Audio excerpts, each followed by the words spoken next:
YouTube, Kurt Curtis. In today's video, I'm going to be going over the case break results of breaks that I've entered for 2024 Panini Select WWE.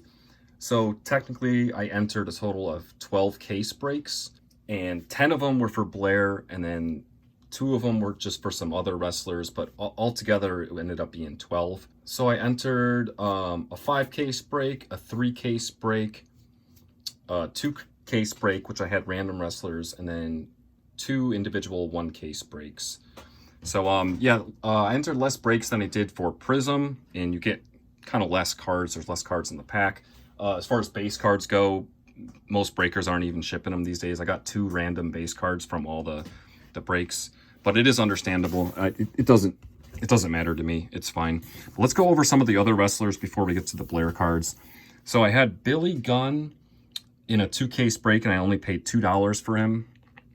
So I'm sure some of you guys realize this, but at a certain point, some of these breakers get impatient if they can't fill, and they just start auctioning off spots, and that's where I picked up these wrestlers just for super cheap via auction.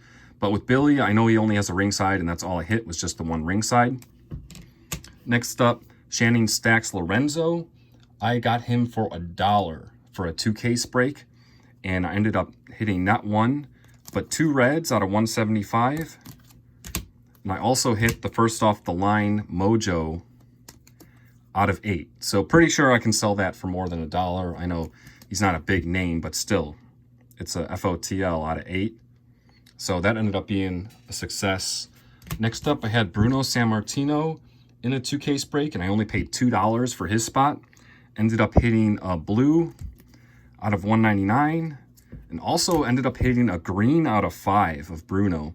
I know there's some old school wrestling fans that collect Bruno, so I'm pretty sure I can get more than $2 for the green out of 5. So that was a nice surprise. I didn't really get to watch any of these breaks completely while they were going live. I saw parts of them, but due to my job, I got to get to bed pretty early. So most of these were just a surprise when I got them in the mail. I watched the recap on some of them. Ended up getting Brian Pillman for $3 in a 3 case break, so only like $1 a case. I figured I couldn't pass that up. Ended up getting a silver and also a blue out of 199. I also had Alundra Blaze in a 3 case break. Ended up paying $5 for her spot. I think that was one of those things where I meant to bid less, but someone swiped a second before I did, so I paid. Otherwise, I wouldn't have probably paid the $5, but it is what it is. Ended up getting a purple out of 99. Shouldn't have a problem, at least get my money back for that. So that's the random wrestlers. Now we're going to go to Blair. So I had her in 10 case breaks.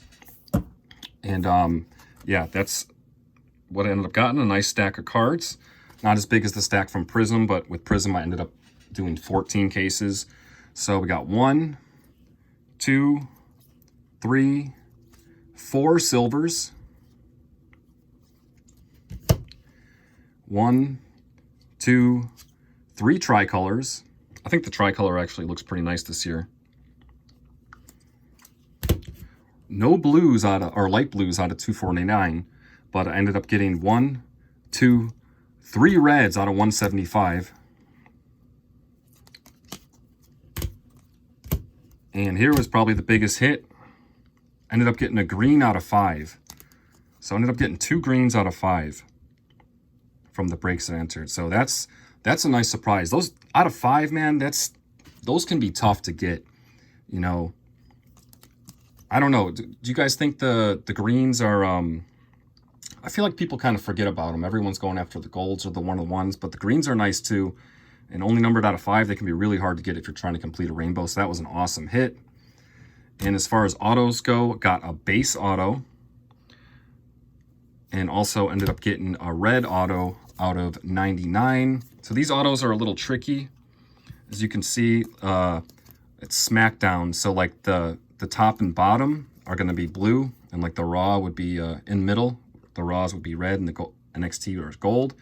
And then the center color is what the parallel is. So this is red, even though it's like red and blue. So I know some of those NXT autos are kind of tricky because it looks like they're gold. But yeah, that's going to do it, guys.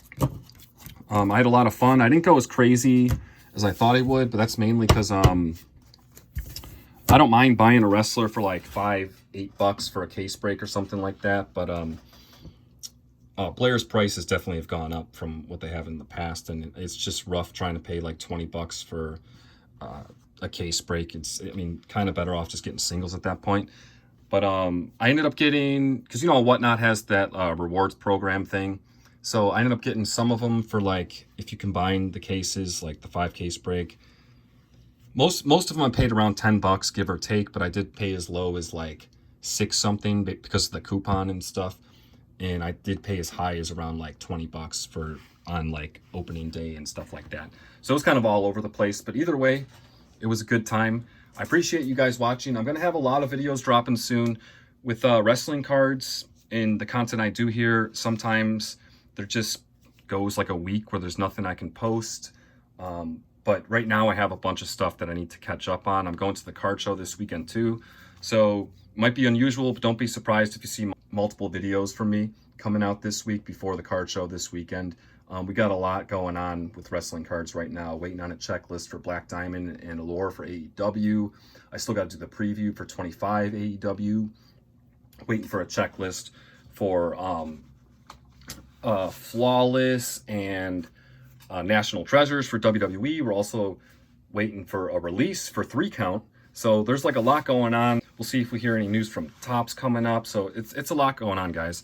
So I'm going to have some videos coming out this week, more than usual, but hopefully that'll make up for the weeks that there isn't a lot. Appreciate you guys watching.